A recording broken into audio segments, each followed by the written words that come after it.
உறவுகள் அனைவருக்கும் வணக்கம். நம்ம பவாவேல் விளாக்ஸ் சேனலை முதல் முறையாக பார்க்குறீங்க அப்படின்னா சப்ஸ்கிரைப் பண்ணி லைக் பண்ணிக்கோங்க. மறக்காமல் உங்கள் ஃப்ரெண்ட் அண்ட் ஃபேமிலிக்கு ஷேர் பண்ணுங்கள். இப்போ நம்ம வீடியோவில் போயிடலாம். ஓகே, வாங்க போயிடுவோம். வணக்கம் ஃபேமிலிஸ். இன்றைக்கி எதை பற்றி பேச போகிறேன்னா, எல்லாம் என்னை பற்றி கேட்டிருந்தீங்க. எங்கள் வீட்டில் யார் யார் இருக்கோம் அப்படின்லாம் கேட்டிருந்தீங்க. இப்போ எங்கள் வீட்டில் யார் யார் இருக்கோன்னா, நான், ஹஸ்பண்டு, எனக்கு ஒரு பொண்ணு ஒரு பையன் இருக்காங்க, அப்புறம் எங்கள் அப்பா அம்மா, நாங்கள் எல்லாம் ஒன்றா இருக்கோம். நான் ஃபஸ்ட்டு எங்கே இருந்தோம் அப்படின்னா, சென்னை சைடு இருந்தோம். சென்னை மூலக்கடை சைடு இருந்தோம். கிட்டத்தட்ட ஒரு 30 இயர்ஸ் 30 வருஷம் அங்கே இருந்திருக்கோம். ஏன்னா நான் பிறந்தது வளர்ந்தது எல்லாமே சென்னை. இவங்களுக்கு திருநெல்வேலி. ஆனால் திருநெல்வேலியில் கிட்டத்தட்ட ஒரு 12 வயசு வரைக்கும் 14 வயசு வரைக்கும் அங்கே இருந்திருக்காங்க. அதுக்கடுத்து நம்ம சென்னைக்கு வந்துட்டாங்க. சென்னைக்கு வந்துட்டு இங்கே அவங்க பியூட்டிஷியன் வேலை தான் இப்போ பார்க்குறதும் அதுதான் கற்றுக்கிட்டாங்க. கற்றுட்டு அப்படி ஒவ்வொரு பிரான்ச்சஸாக போய் அப்படி வெளிநாட்டுலாம் போய் நல்லா ஏரோப்ளைனெல்லாம் சுற்றி பார்த்துட்டு லாஸ்ட்டாக திரும்பிக்கும் சென்னைக்கு வந்துட்டு என்னோடய 12th படிப்பு முடிச்சுட்டு நான் ஃபஸ்ட் இயர் போடும்போது தான் எங்களுக்கு மேரேஜ் ஆச்சு. ஓகே, நான் படிக்கணும்னு இருந்தேன். அப்புறமா சம்திங் வீட்டில் எல்லாம் பேசுகிறதுனால, மூத்த பொண்ணு இல்லையா, அதனால் கல்யாணம் கூடி வரும்போது முடிக்கணும்னு சொல்லுவாங்க பார்த்தீங்களா, அந்த மாதிரி கல்யாணம் முடிச்சிட்டாங்க. அப்புறம் நான் அதுக்கப்புறம் +2 வரையும் தான் முடிச்சிருந்தேன். அதுக்கப்புறம் பார்த்திங்கன்னா என்னோடய பாப்பா ஃபஸ்ட்டு பாப்பா பிறந்ததுக்கப்புறம் நான் படிக்கணும்னு சொல்லியிருந்தேன் இல்லையா, அதனால் இவங்க அதுக்கப்புறம் என்ன பண்ணாங்கன்னா, கரஸில் ரெகுலர் தான் போக சொன்னாங்க. ஆனால் எனக்கு அப்போ போகிறதுக்கு ஒரு மாதிரி இருந்துச்சு. அதனால நான் அப்புறம் கரஸில் போட்டு பிகாம் படித்து முடிச்சிட்டேன். வழியாக படித்து முடிச்சிட்டேன். இப்போ சரி, அது இருக்கட்டும், விடுங்க. இப்போ நாங்கள் எங்கே இருக்கோம் அப்படின்னா, நான் ரெடில்ஸில் இருக்கேன். சரிங்களா, ரெடில்ஸில் இப்போ செட்டில் ஆகி ரீசெண்டாக அப்படியே 4 இயர்ஸ் முடிஞ்சு 5 இயர்ஸ் ஸ்டார்ட் ஆகிட்டு போயிட்டுருக்கு. இங்கே தான் நாங்கள் கடை வச்சுருக்கோம். ரெடில்ஸ் கிட்ட தான் கடை வச்சுருக்கோம். அப்புறம் 2-in-1 ஷாப் மாதிரி கொஞ்சம் ட்ரெஸ்ஸும் சேல்ஸ் பண்ணிகிட்ருக்கோம். அப்புறம் பார்த்திங்கன்னா நாங்கள் இன்னொரு சேனலும் நடத்திட்டுருக்கோம். அந்த சேனல் பார்த்திங்கன்னா தாய்மொழி சேனல். அதில் நம்ம அன்றாடம் பண்ணுற செலவுகள் எல்லாம் ஒரு வருமானமாக மாற்றோன்ற மாதிரி ஒரு பிஸ்னஸ். அதில் பற்றின அதை சொல்ல வேணாம், இல்லை அதோட சேனல் பார்க்க சொல்லுங்கள். இப்போ நம்ம இந்த சேனலே இப்போ நிறைய பேர் சொல்கிறாங்களா, நம்ம வாழ்க்கையில் சும்மா ஒரு லட்சியம் இருக்கணும். ஆமாம், கேட்பாங்க. அப்புறம் இன்னும் வாழக்கூடாது, நமக்கு நீ ஏன் லைவ் பேசுகிற, எதுக்காக லைவ் பேசுகிற அப்படின்னு சொல்லி கேட்பாங்க. இந்த யூடியூப் தொடங்குனது, நாங்கள் லைவ் பேசுகிறது, ரீல்ஸ் போடுறது, இது எல்லாமே பார்த்திங்கன்னா இது டைம் பாஸுக்காகவோ இல்லைனா நாங்கள் சம்பாதிக்கணுன்றதுக்காகவோ, நான் பேர் வாங்கணுன்றதுக்காகவோ இதை நாங்கள் தொடங்கவே இல்லை. அதை ஸ்டார்ட் பண்ணுறதுக்கு அந்த டைமில் எங்களுக்கு தோன்ற விஷயம்னா, அதாவது இது சம்பாதிக்க முடியுது எங்களுக்கு தெரிஞ்சுது. சரி, முயற்சி பண்ணலான்னு நினச்சமே தவிர, ஆனால் அது ஸ்டார்ட் பண்ணதுக்கப்புறம் எங்களோட மைண்ட் அது இதை சம்பாதிக்கிறதுக்காக நம்ம யூஸ் பண்ணக்கூடாது, இது ஒரு நல்ல விஷயத்துக்காக பயன்படுத்தணுன்றதுல தான் நாங்கள் யோசிக்க ஆரம்பித்தோம். அது என்ன மாதிரி திட்டம், அதில் நான் என்ன பண்ணுறோன்றதெல்லாம் எங்கள் சேனலில் போய் பார்த்தீங்கன்னா தெரியும். சரிங்களா, அதாவது நான் பெருசாக படிக்கலை, பெரிய படிப்பு கிடையாது, பெரிய அறிவு கிடையாது, ஒரு கணக்கு கூட அதிகமாக தெரியாது, ஒரு தொழில்நுட்ப அறிவு இருக்காது. 10th கூட நான் தாண்டலை. 10வது முடிக்கிற முன்னாடியே பள்ளிக்கூடத்தை விட்டு வெளியே வந்தாச்சு. தொழில் தான் சின்ன வயசுலேருந்தே நமக்கு. அப்போ இப்படி இருக்கிற சூழ்நிலையிலையும், ரெண்டாவது நாங்களும் ஒரு பெரிய வசதின்றலாம் கிடையாது, நாங்களும் கஷ்டப்படுற ஃபேமிலி தான். இந்த மாதிரி ஒரு சூழ்நிலையிலும் நாங்கள் என்னென்னா, நம்ம நாடும் நம்ம குடும்பம் மாதிரி தான், நம்ம வீடு மாதிரி தான். நம்ம வீட்டுக்கு பண்ணுறது எவ்வளோ நம்மளுக்கு கடமையோ, நம்ம குடும்பத்தை பார்க்குறது நமக்கு எந்தளவுக்கு கடமையோ, அது மாதிரி நம்ம நாட்டுக்காக நம்ம பண்ணுற சேவையும் ஒரு கடமையாக இருக்கணுன்றக்காக நான் நிறைய விஷயங்கள் தேடி தேடி ஒரு திட்டத்தை உருவாக்கணும். அதை வச்சு வந்தது தான் அந்த சேனல், இந்த ரீல்ஸ் எல்லாமே. எங்களுக்கு தெரிஞ்சது ஏதோ ஒரு ஜாலியாக அப்படி பண்ணலான்ட்டு நானும் போயிட்டுருக்கு.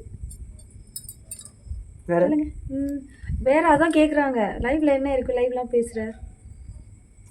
இப்போது பார்த்தீங்கன்னா, அதாவது ஒரு அப்புறம் ஒரு வாழ்க்கையில், அதாவது ஒரு கணவன் மனைவின்ற லைஃப் வாழ்க்கை எப்படி இருக்கணும்னா, இப்போ நம்ம கல்யாணத்துக்கு என்னோட ஒரு ஒரு ஆணை எடுத்துக்கங்களேன். அவனோட கல்யாணத்துக்கு முன்னாடி அவன் வந்து எப்படி வேணா வாழ்ந்திருக்கலாம். ம். ஆனா, அந்த கல்யாணம்னு ஆனதுக்கப்புறம் அவனோட பொறுப்புகள் வந்து மாறுது. அவனோட கடமைகளும் வந்து கூடுது. அதுக்கப்புறம் வந்து எப்படின்னா, அவன் வந்துட்டு நெறைய வந்து தியாகங்கள் வந்து பண்ண தெரிஞ்சிருக்கணும். ஒரு டைமா இருக்கட்டும், ஒரு பணமா இருக்கட்டும், சந்தோஷமா இருக்கட்டும், அவனுக்காக வந்து அந்த எண்ணங்கள் வந்து இருக்கக்கூடாது. அதாவது என்னோட வாழ்க்கைய வச்சு நான் வந்து சொல்றேன். சொல். எனக்கு வந்து பார்த்தீங்கன்னா, நான் வந்து என்னோட கல்யாணத்துக்கு முன்னாடி நான் வந்து நெறைய சுத்துவேன். எனக்கு லீவ் கிடைக்கிற நாள் வந்து ஃபுல்லா மெட்ராஸ் ஒரு ஒரு இடமா போய் சுத்தி பார்க்குறது தான் என்னோட வேலை. வேற. வீட்ல நான் வந்து இருக்கவே மாட்டேன். ஃபுல்லா கடையில இருப்பேன் வாரம் ஃபுல்லா. அந்த எப்படா லீவ் வரும்னு பார்ப்பேன். லீவ் வந்துட்டு ஃபுல்லா படத்துக்கு போவேன், பீச்சுக்கு போவேன். ஒண்ணா அந்த இந்த இடம்லாம் பார்க்கணும் எல்லாமே சுத்தி பார்ப்பேன். ஆனா ம். எங்களோட கல்யாணத்துக்கு அப்புறம்னு பார்த்தா, நான் வந்து டோட்டலா ஃபுல்லாவே நான் வந்து மாத்திக்கிட்டேன். நான் வந்து தனியா வெளிய போனதே கிடையாது இதுவரைக்கும். இத்தன வருஷத்துல. 2 பேருமே போனது கிடையாது. எங்க போனாலும் ஒண்ணா போணுன்ற ஒரு மைண்ட் தாட்ல தான் இருக்கோம். அப்புறம் இன்னொன்னு கேட்டாங்கப்பா. எங்கேருந்து நீ சென்னையிலேருந்து தேடி திருநெல்வேலியில போய் மாப்பிள பிடிச்ச? அப்படி ஒரு கேள்வி. அது எப்படின்னா, எனக்கு வந்து வேலை கத்துக் குடுத்த குரு வந்து இவங்க அப்பா தான். தட் மீன்ஸ் எங்க அப்பா எப்படி எங்களோட இதுன்னா, எனக்கு வந்து தாய் மாமா. எங்க அம்மா வந்து அக்கா. ஓகே. இப்ப தான் நான் வந்து சொல்றேன். நெறைய பேருக்கு வந்து தெரியாது. ஆனா வந்து பார்த்தீங்க அப்டின்னா, தாய் மாமானால வீட்ல கல்யாணம் பண்ணாங்களான்றது எனக்கு தெரியாது. நான் என்னோட ஸ்டடீஸ், என்னோட படிப்பு, என்னோட இதே வேற. நான் அப்டியே போயிட்டே தான் இருப்பேன். இவங்க வந்து எப்பனாச்சும் தான் வீட்ல இருப்பாங்க. பட் ரொம்ப ரேர் எங்க வீட்டுக்குலாம் அவ்வளவா வரவே மாட்டாங்க. எனக்கும் அப்போலாம் வந்து அந்த மைண்ட்லாம் கிடையாது. இந்த லவ் அதெல்லாம் வந்து கிடையாது. எங்களோட ஜர்னி எப்படி ஸ்டார்ட் ஆச்சு அப்டின்னா, இவங்க வந்து என்னன்னா, அங்க ஒரு ஸ்டேஜ் வந்தோனே வந்து ஒரு மேரேஜ் பண்ணணும்னு பார்ப்பாங்க இல்லையா? அப்போ வந்து இவங்க சொல்லியிருக்காங்க. நான் வந்து பண்ணா பவானி வந்து மேரேஜ் பண்ணிக்கிறேன் அப்படின்னு. அப்போ தான் வந்து எங்களோட எங்களுக்கு காதல்லாம் பார்த்தீங்கன்னா, ஒரு மௌன காதல். மௌன மௌனமான, காதல். சைவமான காதல். அதுல வந்து அதிகமா பேசியிருக்கவே மாட்டோம். ம். ஒரு அமைதியான காதல். அவங்க மனசுல இருக்கும், எங்க மனசுல இருக்கும். அத பகிர்ந்துக்கிட்டது கூட கிடையாது. கல்யாணத்துக்கு அப்புறம் தான் பகிர்ந்துக்கிட்டது. ஒரு டிஃப்ரெண்டான லவ். அது மாரி பார்த்தீங்கன்னா, அதாவது அந்த ஒரு கணவன் மனைவிக்குள்ள வந்து ஒரு புரிதல் இருக்கணும். ஒளிமுறைகள் வந்து இருக்கவே கூடாது. நம்ம வந்து அதுக்கு முன்னாடி நம்ம எவ்வளோ தப்புகள் பண்ணியிருந்தாலும், அத கூட நம்ம வந்து சொல்றது வந்து எனக்கு தெரிஞ்சு வந்து நல்லது. அப்ப வந்து என்னன்னா, அதாவது நம்மள பத்தி அவங்க வந்து முழுசா புரிஞ்சுக்க முடியும். அது மாரி அவங்க லைஃப்ல என்ன நடந்ததுன்றதையும் வந்து நம்ம வந்து கேட்டுட்டு, அதையும் நம்ம வந்து சாதாரணமா எடுத்துக்கிற அந்த மனப்பக்குவம் வந்து நமக்கு வந்து வேணும். என் லைஃப்ல எதுவுமே பெருசா நடக்கல. இல்ல. என் லைஃப்ல ஒண்ணுமே நடக்கலங்க. இல்ல இப்ப சில இதுல அதாவது சில இதுல ஒரு ஆண் வந்து நடந்திருக்கும். என்ன வேணா பண்ணலாம். ஆனா ஆ பெண் வந்து இப்படிதான் இருக்கணும் இந்த இப்படிதான் மாரிலாம் இருக்கணும் அப்படின்னு நினைக்கிறாங்கல்ல. இருக்கும். அதுவும் தப்பு. இப்ப அவங்களுக்கு பெண்களுக்கும் இந்த காதல்ன்றது வரும். ஆசைகள்ன்றது வரும். ஆனா வந்து அது சில நேரங்கள்ல வந்துட்டு அவங்க எடுத்த முடிவு தப்பா கூட இருக்கலாம். இதுல என்ன ஒரு இதுன்னா, அதாவது கல்யாணத்துக்கு முன்னாடியும் சரி, கல்யாணத்துக்கு அப்புறமும் சரி, ஒரு ஆணுக்கும் பெண்ணுக்குமான உறவுல வந்து ஒரு பிரிவு வருதுன்னா, அதோட பாதிப்பு வந்து ஆண்களோட பெண்களுக்கு தான் அதிகமா கண்டிப்பா. இருக்கும். அது மாரி ஒரு பெண் வந்து தப்பு பண்றான்னா, அதுக்கு காரணம் வந்து ஒரு ஆணா தான் இருக்க முடியும். எப்படின்னா, அது அவன சுத்தி இருக்கிற அப்பாவா இருக்கலாம், அண்ணனா இருக்கலாம், தம்பியா இருக்கலாம், கணவனா இருக்கலாம். இல்லன்னா அந்த சொந்தத்தில இருக்க ஏதோ ஒரு ஆணால தான் இருக்குமே தவிர, அந்த பெண் வந்து அந்த தப்பு வந்து காரணமா வந்து இருந்திருக்க மாட்டாங்க. ஏதோ ஒரு சூழ்நிலை வந்து அது எப்படி பெண்ணால வந்து இல்ல கரெக்ட்டா வந்து அதாவது அவங்கள தான் வந்து சொல்ற மாரி. இல்ல அதாவது இப்போ நெறைய பேர்லாம் வந்து இந்த கல்யாணத்துக்கு அப்புறம் வேற கணவன விட்டுட்டு ஓடி போயிடுறாங்க. அந்த குழந்தைகள வந்துட்டு கொலை பண்றாங்க. அந்த மாரிலாம் நடந்ததுல்ல. அந்த மாரி நியூஸ் சொல்றேன். இதுக்கு அதாவது அந்த பெண்ணு மேல தப்பு இருக்குன்னாலும், அத நம்ம ஆழமா சிந்திச்சு பார்க்கும்போது பார்த்தீங்கன்னா, அது ஏதோ ஒரு இடத்துல வந்துட்டு அவங்க வந்து பாதிக்கப்பட்டுருக்காங்க. அது வந்துட்டு அவங்க கடந்து வந்த அந்த இது சூழ்நிலைகள். அதாவது ஒரு அப்பா இன்னும் சரியா வளர்க்காம இருந்திருக்கலாம். இல்லன்னா ஒரு கணவன் வந்து சரியா புரிஞ்சுக்காம, அவங்களுக்குள்ள சுதந்திரத்த வந்து குடுக்காம இருந்திருக்கலாம். அவங்கள புரிஞ்சுகிட்டு, அவங்களோட நேரத்த குடுக்காம இருந்திருக்கலாம். அது மாதிரி ஏதோ ஒரு அழுத்தம் வந்து அவங்கள இது பண்ணும்போது வந்துட்டு 2 அது பேர்ல யாருன்னா ஒருத்தராவது அதை வந்து வந்து ஓரளவுக்கு புரிஞ்சுக்கணும்ல. அப்படி தானே சொல்றீங்க? ஆமாம், இல்லை இல்லை, அதாவது ம். அந்த டைமில் அந்த பெண்களுக்கு வந்து அதை எப்படி எடுத்துக்கணுன்ற அந்த பக்குவம் வந்து இல்லாமல் அவசரத்தில் ஒரு முடிவு எடுத்துட்டு பண்ணிட்டு அதுக்கப்புறம் வந்துட்டு இதை ஃபீல் ஃபீல் பண்ணுவோம். பண்ணுவாங்க. அப்படிங்கும்போது இப்போ என்னன்னா, இப்போ வந்து நமக்கு வந்து ஒரு பெரிய பொறுப்பு இருக்குது எல்லாத்தையுமே வந்து அப்படி என்னன்னா, இவன் வந்து என்னோட மனைவியாக இருந்தாலும் இவங்களுக்குன்னு ஒரு ஆசை இருக்கும், ஒரு கனவுகள் இருக்கும். அப்போ அந்த சுதந்திரத்தை நான் வந்து போய் தலையிட முடியாது. என்னோட என்னோட இஷ்டத்துக்கு வந்து அவங்க இருக்கணும்னு நினைக்கிறது வந்து அது வந்து தப்பு அது. அது மாதிரி எனக்குன்னு ஒரு சுதந்திரம் இருக்கும். எனக்குன்னு சில ஆசைகள் இருக்கும். அப்போ அத வந்து புரிஞ்சுக்கிட்டு அத வந்து விட்டு குடுத்து போக தெரியணும். இப்போ பாசம்ன்றது என்னன்னா, அளவுக்கு மீறி போனா அதுவும் வந்து ஒரு தண்டனை தான் அது. தண்டனை மீன்ஸ் மன கஷ்டம். நெறைய கஷ்டம். நம்ம பாசம் வந்து அவங்கள வந்து பாதிக்கக்கூடாது. இப்போ நம்ம நம்ம பிள்ளைங்கள எடுத்துக்கிட்டா கூட, இப்போ அவங்களுக்கு வந்துட்டு ஒரு விஷயம் வேணும்னு விஷயம் நினைக்கிறாங்க, வேணும்னு நெனைக்கிறாங்க. ஒரு இது பண்ணணும்னு நினைக்கிறாங்கன்னா, இப்போ ஒரு அதாவது ஊருக்கே அவங்க போகணும்னு ஆசைப்படுறாங்க. இப்போ நமக்கு அவங்க மேல பாசமா இருக்குன்றதுக்காக வந்து அதெல்லாம் போடுறீங்க, நம்ம கூட தான் இருக்கணும். நம்ம போனா ஒண்ணா தான் போகணும்னு வந்து நம்ம வந்து அதான் ஒரு வலுக்கட்டாயமா ஸ்டேஜ்க்கு வந்து மேல அவங்க இல்ல இல்ல இல்ல இப்பவே சரி. இப்போ வந்து அவங்க தனியா போ முடியாதுல்ல. போ முடியாதுன்னு நம்ம வந்து அனுப்பலன்னா அதுவே தப்புதான்றேன். அதான்ப்பா. இப்போ இப்போ அவங்க ஒரு ஸ்டேஜ்க்கு மேல இப்போ வந்து என்னன்னா, அவங்க சின்ன பிள்ளைங்க. சின்ன பிள்ளைனா இப்ப அவனுக்கு வந்து ஆசைங்க இப்ப வந்து பெரிய பெட்டுக்கு போகணும், இல்லையா பாட்டி வீட்டுக்கு போகணும், சித்தி அதான் இப்ப வீட்டுக்கு போகணும்னு பக்கத்துல நினைக்கும்போது, இருக்கும்போது போலாம் இல்ல. தூரமா இருக்கனால தானே போக முடியல. நான் அதான் என்ன சொல்றேன்னா, அது அவங்களுக்கு அத வந்து அவன் தனியா போக ஆ புரிஞ்சுக்கிடணும். இல்ல நீங்க திருப்பி விடுங்க நான் வந்து ஒரு வாரம் தங்கிட்டு வரேன் அப்படின்னு சொல்லும்போது, அந்த ஆசைகள் நம்ம வந்து புரிஞ்சுக்கிட்டு, ஒண்ணு நம்ம ஒண்ணு முடிஞ்சா திருப்பி வந்து கூட்டிட்டு வரணும். விடணும். அதெல்லாம் கிடையாது. நீ வந்து எங்க கூட தான் இருக்கணும் அப்படின்னு வந்து அந்த வற்புறுத்தி வைக்கிறது வந்து என்னன்னா, அது வந்து நமக்கு வந்து அது பாசமா தெரியணும். நம்ம வந்து அவன பாதுகாக்கிறோம் அப்படின்ட்டு. ஆனா அவனுக்கு வந்து அது வந்து பெரிய சுமையா இருக்கும். அப்ப வந்து ஆனா அந்த வலிய நம்ம புரிஞ்சுக்கிட்டோம்னா, அப்ப வந்து அதையும் நம்ம வந்து யோசிக்க தோணும். அப்ப அவனுக்கான சுதந்திரம் வந்து அதுல கிடைக்குதுல்ல. ம். அதுதான் சொல்றேன்.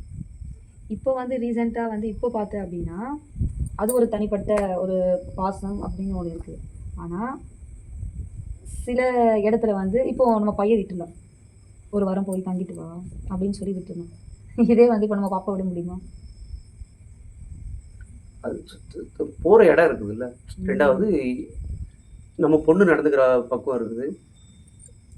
இப்போ இருக்க இப்போ உள்ள காலகட்டத்துக்கு காலத்துல வந்து அது கால மாதிரி ஆயிப்போச்சு. சூழ்நிலைக்காக வந்து இப்போ வந்து என்னன்னா, நம்ம எங்க போனாலுமே வந்து பேரண்ட்ஸ் வந்து கூட இருக்கணும், பார்த்துக்கணுன்ற ஒரு கட்டாயத்துக்கு கட்டாயம் வந்து வந்து வந்துட்டோம். வந்துட்டோம். நம்ம லைஃப் அதனால வந்து இப்போ அப்படி ஆயிப்போச்சு. கொஞ்சம் நம்ம எங்கேயுமே விடுறதுக்கு முடியல. ம். பட் இருந்தாலும் அப்போ இருந்த லைஃப் வேற, இப்போ இருக்க லைஃப் வந்து என்ன ஆகுதுன்னா, அப்படியே கொஞ்சம் ஹாப்பினஸ் இருக்கு. இருந்தாலும் ஒரு சின்ன மனக்கஷ்டம் வந்து மனசுல இருந்துகிட்டே நம்மள சுத்தி இருக்கு. ஆபத்துகள் வந்து நெறைய இருக்கு. அதிகமா இருக்கு. அதனால கொஞ்சம் அப்படியே மனக்கஷ்டம் இருக்கு. இதெல்லாம் எப்படி சரியாகும்னு தெரியல. ம். அந்த வேற ஒரு சுதந்திரமான வாழ்க்கை வந்து ஆணுக்கும் கிடையாது, பெண்ணுக்கும் கிடையாது இப்போ உள்ள காலத்துல. அந்த மாரி உங்க லைஃப்ல என்னன்னு சொல்லிட்டு கமெண்ட்லலாம் சொல்லுங்க. நீங்க எதுவுமே கமெண்டும் பண்ண மாட்டேங்கிறீங்க. அப்புறம் அ பேச வர ஆர்வத்துல ஒரு லைக்கும் பண்ணிட்டு பார்க்க மாட்டேங்கிறீங்க. லைக்கும் போடுங்க. சரியா? லைக் போட போட தான் எனக்கு ஒரு ஆர்வம் வரும். எனக்கு வந்து பேசவே வராது. நான் அப்பத்துலேருந்தே யாருன்னா பேசுனான்னா நல்லா வாய் அடிப்பேன். இல்ல அப்படின்னா அப்படியே தான் அமைதியா இருப்பேன். ஆனா இப்போ கொஞ்சம் வாய் ஆயிட்டு. அடுத்து வேற என்ன சொல்ல? ஓகே போதும் ரொம்ப போர் அடிக்க வேண்டாம் அவங்கள. சரி. அப்புறம் இன்னொன்னு கேட்டிருந்தீங்க. உங்களுக்கு மறக்க முடியாத எதனா ஒரு விஷயம் சொல்லுங்க. மறக்க முடியாத விஷயம் வந்து, என் அம்மாகிட்ட வந்து நான் அடி வாங்கினது. என் அம்மாகிட்ட நான் அடி அப்போ அந்த லாஸ்ட்டு எப்போனா ஒரு 9, 10 வயசு இருக்கும். வெறும் பார்த்தா ஒரு ரூ. 1க்காக. அ எதுக்காக எங்க அம்மா வெளிய இந்த மாரி மாடியில தான் அப்போ வந்து மாடியில வீடு அதான் வெளிய வந்து செப்பரேட்டா இருக்கும் இல்லைங்களா? பாத்ரூம் இருக்கும். அந்த மாரி அம்மா வந்து வெளிய வந்து பாத்திரம்லாம் எடுத்துட்டு வந்து வச்சிருந்து ஏதோ பண்ணிட்டு இருந்தாங்க. அப்போ செல்ஃப்ல வந்து நான் கிச்சன்ல போய்ட்டு தண்ணி குடிச்சிட்டு வரும்போது, அங்கே ஒரு ஸ்கூல் இருக்கு. அந்த ஸ்கூலாண்ட வந்து பார்த்தீங்கன்னா, ராட்டினம் இருக்கும் இல்லைங்களா? 4 இது சுத்துறது. அது சுத்திட்டு இருந்தது. சரி தண்ணி குடிச்சிட்டு இப்படி செல்ஃப்ல பார்த்தா ஒரு ரூ. 1 இருந்தது. அப்பத்தி உள்ள ரூ. 1 நல்லா பட்டையா, நல்லா தடியா, வெயிட்டா இருக்கும் அந்த ரூ. 1. அம்மா அந்த மாரி நான் அந்த ரூ. 1 எடுத்துக்கிட்டு போறேம்மா. அங்க ராட்டினம் சுத்த வந்திருக்காங்க. நான் போறேம்மா அப்படின்னு சொல்லிட்டு நான் ரூ. 1 எடுத்துட்டு விறுவிறுன்னு ஓடிட்டேன். என் அம்மா அங்க எடுக்காத நில்லு. வேணும் அப்படின்னா, ஏன்னா அவங்க எதனா வாங்குறதுக்காக தான் வச்சுருந்தாங்க. ஒரு சொல்லுவோம் இல்லையா, அப்போ குடும்ப வறுமை சூழ்நிலை அதெல்லாம் இருந்தனால நான் என்ன பண்ணிட்டேன், நல்லா அந்த ஒரு ரூபா எடுத்துட்டு நல்லா வேகமாக அங்கே பிடிச்ச ஓட்டம் தான், நல்லா ஒரு 5 நிமிஷம் ஓட்டம் ஓடியாச்சு. நல்லா சுற்றிட்டு ஜாலியாக வீட்டுக்கு வந்துட்டு தண்ணி குடிக்க வந்தேன். என் அம்மா ரெடியாக தொடர்ந்து என்னைய விரட்டுன்னு எங்கள் பாட்டி இன்னொரு வீட்டில் இருப்பாங்க, அந்த வீட்டில் ஓடி போய் ஒளியிறேன். எங்கள் அம்மா என் பாட்டி யாருன்னா தடுப்பாங்க, அடிக்க மாட்டாங்க அப்படின்ட்டு. அப்புறம் எங்கள் கட்டில் கீழே போயிட்டு உள்ளே ஒளிஞ்சாச்சு. பிடிச்சி இழுத்து இன்னும் சாத்துனாங்க. நான் ஒரு ரூபா எடுப்பியான்னு. அதுதான் நான் வாங்கின லாஸ்ட் அடி. அதில் இருந்து இன்னி வரைக்கும் என் அம்மா கிட்ட சரி இவங்ககிட்டையும் சரி காசு கேட்காம எடுத்ததே கிடையாது. அந்த மாதிரி எதனா ஒரு அனுபவம் இருந்தால் சொல்லுங்கள் சரியா. இதுதான் வந்து என் லைஃப்பில் ரொம்ப மறக்க முடியாது. எல்லோரும் அடி வாங்கியிருப்போம், ஆனால் நான் எதுவுமே அவ்வளோ அடி வாங்கினதும் கிடையாது.